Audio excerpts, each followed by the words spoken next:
Gig workers' push for better pay is still a struggle.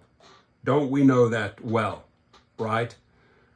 Trying to put pressure on these companies to up our earnings, pay us better, keep us safer. That's a massive, massive uphill climb, right? But this is not a short-term victory, my friends. We got to push and push and push on social media. If you have the means to organize, if you have the means to create a union or to strike or to boycott or to protest, you cannot just do it in ones and twos. You got to do it over and over and over again until they realize you are so determined to make this happen. You will do whatever it takes to get to the point of getting paid better for each and every trip and each and every delivery. Now, even in a tight labor market where the lowest wage workers are seeing outsized gains, gig drivers who deliver food or people for companies like Uber or DoorDash are having a hard time notching pay wins. Driving the news, a minimum wage of $17.96 an hour for food delivery workers in New York City was supposed to go into effect this week, but a last-minute lawsuit from the app companies put the law on hold, right? So they will always wait till the last moment, file the papers. Sorry, we oppose this. We're taking you to court. They've got the means, they've got the money, they have an army of lawyers, and they usually, if they see a big problem, they all miraculously get together. DoorDash, Grubhub, Uber, Lyft. Oh, let's pool our resources, let's pool the legal costs, let's pool the message and just sue the state or sue the city, right? They do not want to pay up. They don't even want to pay minimum wage. This is the message sent here. We do not want to pay our drivers minimum wage. We would rather sue, would rather go to court and spend hundreds and hundreds of thousands, if not millions, on legal battles, but we will not pay you the minimum wage. So the new wage would more than double earnings for the 60,000 or so delivery workers, according to the city's estimates. They make below the $15 an hour minimum wage in the city, even with tips, and are also responsible for covering the expenses in electric bike, health insurance, car, etc.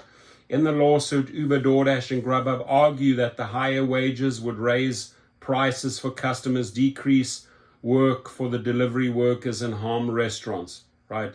That's how they spin it. Oh, the restaurants are going to suffer. Oh, the clients who are ordering the food are going to suffer. No, you're just not willing to pay up. Let's be honest here. It's a battle over New York City's law. It was already pushed back from a January start date.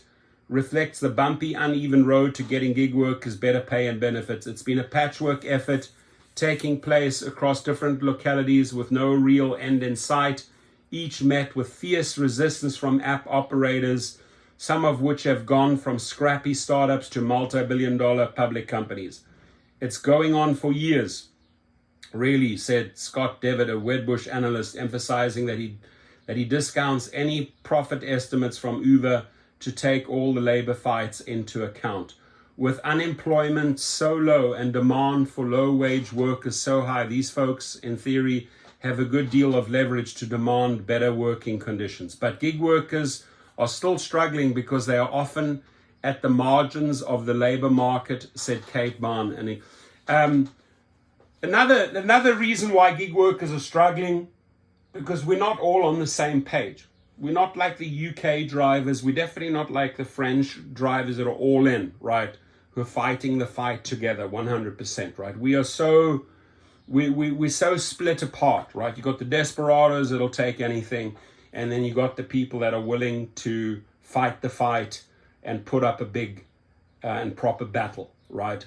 But it's the desperados that keep on lowering the bar. So there is no alignment here in the United States. I'll tell that straight up, right? I know other cultures, I know other fighting spirits way higher than the drivers here or the gig workers in the US. We are not on the same page because the desperados will always lower the bar for the drivers that are determined to get better results.